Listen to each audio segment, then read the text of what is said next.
History. நான் வந்து திருநெல்வேலி டிஸ்ட்ரிக்டில் தான் இருந்தேன். அஜித் சார் தான் காண்டாக்ட் பண்ணிட்டு இருந்தேன். ஒரு 2 இயர்ஸாகவே சாரை காண்டாக்ட் பண்ணிட்டு இருந்தேன்.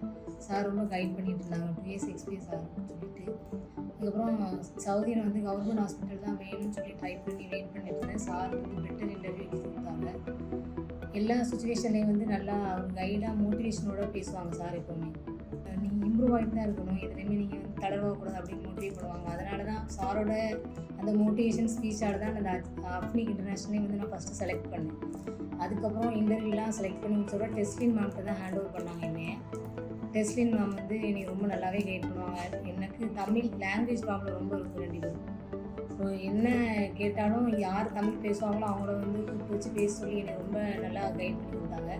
எந்த டைமில் டவுட் கேட்டாலும் ஹெசிடேட் பண்ணாமலே சொல்லி நல்லா கைட் பண்ணிருந்தாங்க. அதனால் மேம்க்கு ரொம்ப டெஸ்லின் மேம்க்கு ரொம்ப தேங்க்ஸ்.